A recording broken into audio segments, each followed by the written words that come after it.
back. Module 4. Final module of the semester. The epideictic speech. Epideictic. So this video, I'm going to keep it relatively short.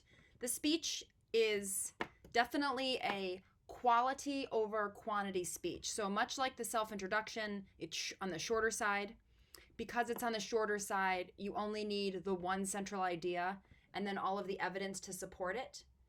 And you do not need the main points that the rebuttal speech had. You are going to write your own original speech. And you can see all of this laid out in the assignment description in the course pack. You're going to write your own original speech. I have given you a ton of models to choose from. The thing that makes this speech a little bit different than the self-introduction is that instead of focusing on yourself, you're focusing on someone else. So to me, the self-introduction speech is an epideictic in the sense that it's a speech of praise or blame for a person to teach the audience some kind of theme or value. It's just that in the self-introduction, you're talking about yourself, and you have to you can't just come right out with the value. Sorry, my cat's squeaking. You can't just come right out with the value. You kind of have to sort of couch it as an informative speech. With this one, you can really double down on the value, and you don't have to hide so much behind the informative mode. So it's also manuscript. That means you write it and you read it, which in some ways makes the delivery easier because you are reading right off a piece of paper essentially. But in some ways it makes the speech writing harder because the trade-off to being able to read off the script is that you have to have really good style. So the nice thing about extemporaneous speaking is that the word choice doesn't matter all that much. Specifically, like it matters in some cases. You don't want a lot of run-in sentences. You don't want a lot of passive voice.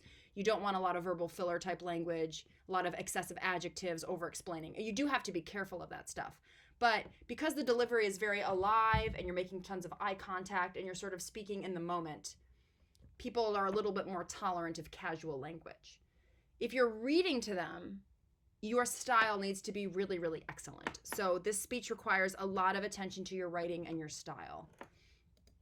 But since it's short, 3 minutes or so, if you start on it when you're supposed to and really work diligently at it, you should have no trouble in 3 minutes writing a really dense stylistic speech, even if you don't necessarily consider yourself the best writer. So you have your grading rubric. The invention, again, very important. We want a explicit sort of approach. Like, I want you to explicitly state, like, why are you praising or blaming the object?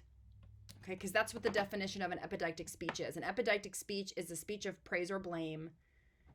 So you pick an object, right? It can be a person, place, thing, idea. It's just something in the world, a holiday, an event, and sky's the limit. The only thing you can't pick is yourself, because we already wrote that speech.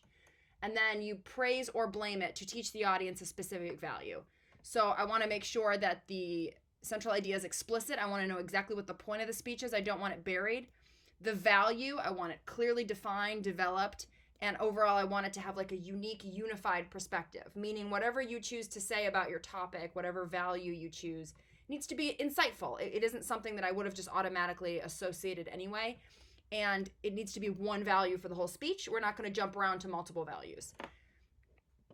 And then style is going to be important here. We're going to want to make sure that you're making use of various stylistic devices.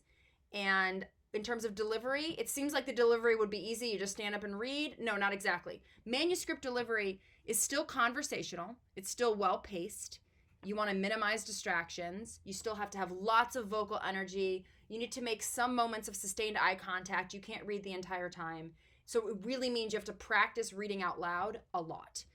And when we watch the sample video, we won't watch it in this specific video. That would be weird. But I'll direct you to a sample video, and you can watch someone do a manuscript delivery very well. But the key really is preparation and lots of rehearsal. Just like extemporaneous, it's just that instead of working from a set of note cards, you work directly from your script.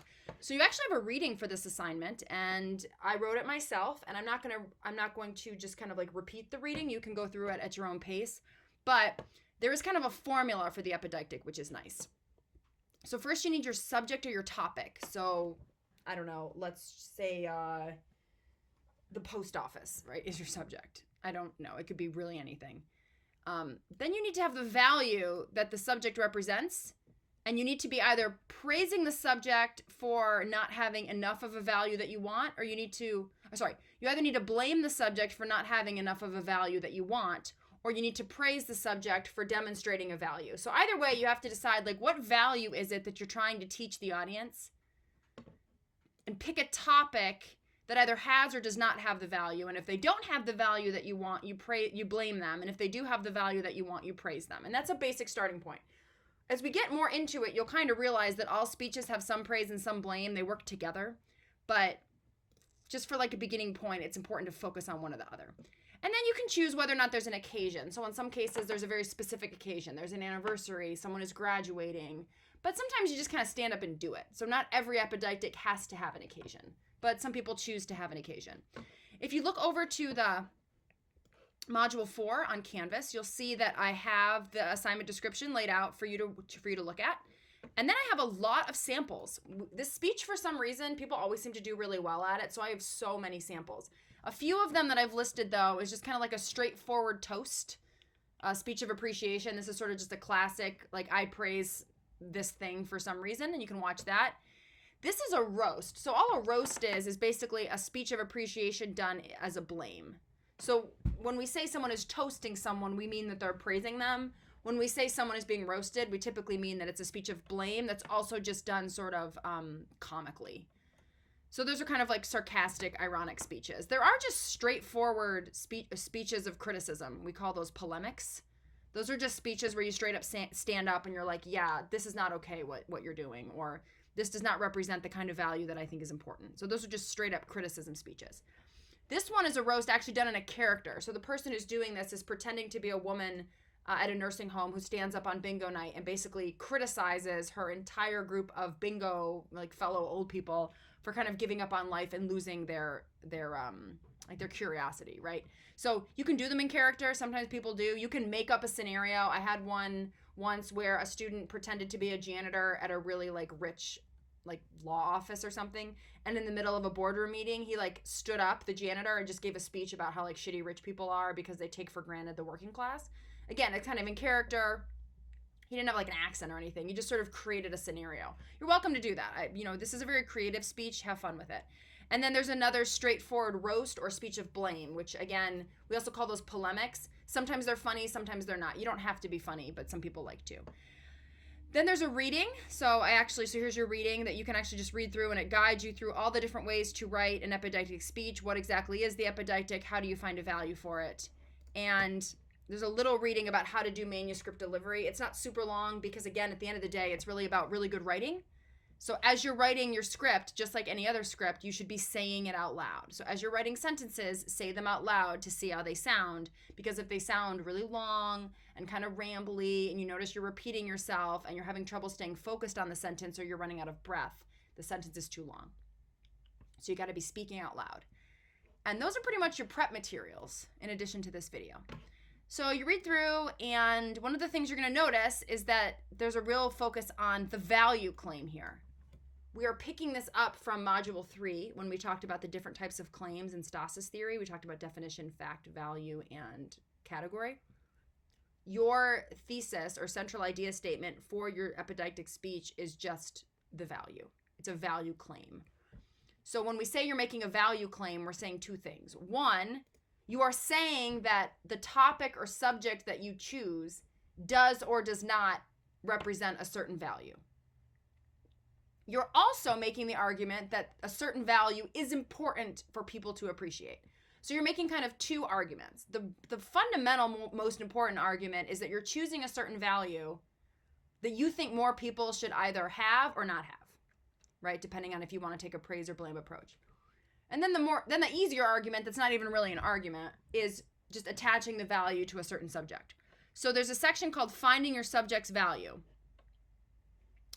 So one approach is to find a value and then choose something else that represents the value. So if your value, for example, is progress, right, kind of like moving forward, solving problems, like seeing where the future can take us, rather than traditionalism, which is doing things the way we've always done it, you could choose the steam engine, which is a thing.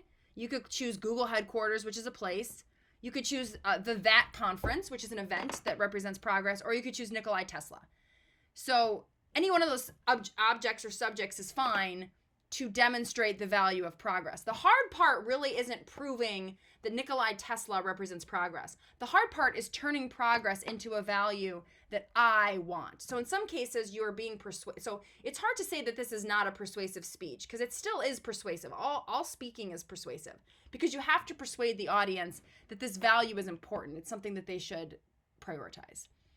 You're just using Nikola Tesla or whatever your subject is as kind of a means to an end. They're less important than just making me really want the value. So it explains what a value is, just in case you need a refresher from the Stosis theory. And then we talk about this issue of unsanctioned associations. So here's the problem. Like, let's suppose you got the subject thing and you got the value, and you're like, okay, well, I'm going to make a wedding toast to my sister who's getting married, and I'm going to talk about the value of love. It's like, okay, so you've got the basics. You've got a subject, and you've got a value, and you've got an occasion. Like, do I need a speech about how marriage represents love? No. It's just not that interesting. Like, you can do don't get me wrong. Like, if you really work hard on the style, you can make the best wedding toast representing love in the history of wedding toasts. It's still going to be kind of like, no duh. Because you're essentially associating a topic, right, the wedding or your sister's wedding, with a value that like anybody would automatically have associated with. So instead, try to think of values that don't necessarily automatically jump out at the audience when you think of the topic. And one way to do that is simply to just Google a list of values. So for a lot of people, it's really hard for them to come up with a value. So you just kind of go into Google and you can just type in list of values, and there's going to be tons of them. So here's just like the first result, right? And there's so many of these, so pick as many as you want. And you just kind of look through and find a value. And then you think about whether that value, how you can attach it. First of all, you got to find a value that you either want the audience to have more of or want the audience to have less of. So for example, like, I would love to make the argument that we all need less productivity. So the way that our society is just like so loves productivity, got to have productivity journals, got to be more productive, got to hack your productivity, blah, blah, blah, blah, blah, right? I would love to just be like, that's a stupid value. And then I would want to do a speech of blame about productivity. The question is, what topic do I want to do this with? So I'd have to think about what the kinds of things that represent productivity, and I'd have to criticize one of them. So maybe like, I don't know, maybe like to-do lists. To-do lists are a thing, right? You can point to them in the world. And I might say, to-do lists represent productivity, right? Isn't that awesome? No, that sucks. And then I would kind of go through and talk about how this obsession with productivity is ruining us. So in that case, what I've done is I've taken a typical association, which is I've taken the value, productivity, and I've taken the topic of to-do lists that people typically associate with them without even thinking. They think like this is a good thing. And I have devalued it, right? I've taken two things that you think belong together and said how it's not good that they fit. But now if you flip it, let's suppose you wanted to praise productivity. Well, then I wouldn't choose the to-do list, because it doesn't take a genius to figure out that like the reason we like to-do lists is because they make us more productive. So that can't be the topic that you pick with this value. So if productivity is what you want to praise, you got to find another topic that relates to productivity, and you want it to be one that doesn't immediately jump out. So there is a worksheet that goes with this chapter. Scroll. Okay. The Epideictic Invention Guide, okay? So the instructions are to brainstorm 3 to 5 topics or objects, and you just kind of like list them out, right? Google, Geneseo campus, trees, whatever. Just kind of pick 5 that are things that interest you. Try to keep them small. So instead of like social media, maybe just put TikTok. Instead of siblings, right? Maybe just choose your sibling, that kind of thing. Then narrow the brainstorm list down to like just 2 or 3 that you like the most. I often really love when people praise and blame like hashtags. I think hashtags are hilarious. So a lot of times if someone's really stuck for a topic, I'll tell them to go look at what hashtags are trending, and they can criticize one of those hashtags. A couple years ago, a student gave a really good speech about the hashtag sorry not sorry, and it was very, very good. Because it's just kind of a fun, like it's a fun way that's really, really, people are usually pretty familiar with hashtags. They're still really trendy, but also people sort of see through them now. So that's an easy way to do it. Sometimes I'll have people look up the 100 things trending on Wikipedia and see if any of the top 100 things trending on Wikipedia are topics that interest them. So you can use any list of values from the internet. Here, this is a link to one, but you can Google them. And you want to match your objects with different values. So pick your object topic. So like to-do list, right? Then pick the obvious values. So if I'm ever going to praise to-do list, the obvious values would be like staying organized and being productive. No duh.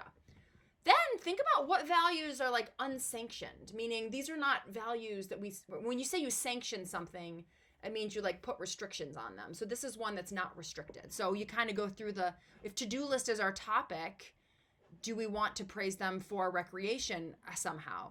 Do we want to praise them for, simplicity is too obvious. Sincerity, because I'm thinking these don't make sense together. So that means they're unsanctioned association. Do I somehow want to praise the to-do list for spontaneity? That'd be really interesting because when I think of to-do list, I don't think of the spontaneity. So it's like if you could make those work together, that'd be really cool. So you look at the obvious match and then you try to find unsanctioned associations for each one. Then you turn each one of them into your central idea statements, right? Take your object. So I praise or blame the to-do list on this occasion. That's optional. And then you come up with whichever your value is, and then that's your statement. So why are you praising or blaming this thing? What's the value that it teaches or doesn't teach? And then you can come up with different central ideas for each one. Pick your top 2 central ideas, and then brainstorm a couple of supports. You don't have to write them all out, but come up with your evidence, your stories, your universals, your analogies, etc., that you could use to deepen the central idea. So kind of brainstorm some different evidence that go with it. And then now based on the brainstorming, which speech seems like it's going to be better for you to write? Like which one is more interesting? Which one do you have more ideas for? This would be a situation where getting me involved or getting one of the TAs involved would be helpful. And then now that you've pared down to kind of your final central idea, brainstorm 3 to 4 stylistic devices that you can use. Because obviously the manuscript delivery is only going to work if you have good stylistic devices. So then you're going to brainstorm the stylistic devices to go with your central idea. And now you are ready to figure out if maybe an occasion needs to be fitted in here. And eventually you can convert this worksheet into your manuscript or outline. And you have a template for this speech, just like you have a template for everything. And you're going to see it looks almost identical to the speech of self-introduction. And in terms of stylistic devices, that's kind of the last thing we need to talk about. It's really key that once you've got your value and you've got all that jazz sorted out, that you have really good stylistic devices. So I have put a list of some of my favorite stylistic devices under stylistic language in the reading. So it talks about what it means to have stylistic devices, and it gives you different types of rhetorical schemes. So asyndeton, chiasmus, polysyndeton, with different examples. And it also gives you different sorts of rhetorical figures. Don't worry too much about the difference between schemes and figures for now. Just kind of look at the list. You're more likely to be familiar with figures like metaphor, metonymy, paradox, synecdoche. These are the types of things you've probably already come across. The schemes are probably less familiar, chiasmus, asyndeton. So think about using them. And then as you go through the list, see if you can come up with different stylistic devices to help make your value and your topic more like salient, more present for the audience. You don't necessarily have to keep all of them, but the more you brainstorm different ways to be stylistic, the more really good options are going to jump out at you instead of just having like 2 metaphors and saying, okay, I'm done. And it's like, well, no, because all you did was write down the first thing that came to your mind. That's not like good public speaking. That's just getting right. Your first idea is just kind of like getting the wheels turning. You almost always need more than that. And then by way of an example of a famous speech, I gave you Graham Chapman. Graham Chapman was a member of the Monty Python, which was a British comedy troupe in the 80s. And John Cleese, who was a co-member, who you might recognize because he's still in movies now. In the 80s, after Graham Chapman died, John Cleese did a really great eulogy for him. A eulogy is a kind of epideictic done specifically at funerals. And typically a eulogy is like a straightforward, I want to praise this person, they died, this is what their life meant. They're kind of like very sappy, almost like wedding toasts. This one is really unique because as a comedy troupe, this is actually a eulogy that actually is a roast. So he roasts Graham Chapman, his friend who is dead, and he says he specifically roasts him for the value of irreverence. Being irreverent. And what we mean by irreverence is we mean people who violate social norms and expectations to draw attention to the harm that those expectations cause. And what's really interesting about this speech isn't just the way that Graham Chapman associates irreverence or the way that John Cleese associates irreverence with Graham Chapman. Because honestly, it doesn't take a genius to figure out that a really famous comedian, especially Monty Python, were very cutting edge in the 90s. Like, they were like today's Dave Chappelle. So it doesn't take a genius to say that Dave Chappelle is irreverent, right? That would not be an unsanctioned association. I think for us it is, because this is not the kind of association that novice public speakers typically make. So if you had come up with this speech, I would be thrilled, even though I think in 1989, for a really skilled comic, this is kind of the obvious argument to make. But what's really cool is that as he's explaining why Graham Chapman's irreverence is worthy of praise, he makes a distinction between shock value and irreverence. So shock value is just like being a shitty person for the sake of offending and upsetting people, like with zero purpose except just to be offensive. So when we think about like internet trolls, that's what internet trolls do. They just want to get a rise out of people. Irreverence is a lot more particular, because whenever someone is irreverent, they are disobeying social norms because the social norms are unethical or outdated. They're trying to make some kind of point. So in some ways, irreverence is sort of like the comedian's version of social protest, right? When we think about boycotts or sit-ins or any kind of protest, it's because there's something that people are doing in society, some kind of expectation or norm that people don't agree with. Irreverence is just a way of doing that kind of highlights the comedic or absurd value of that.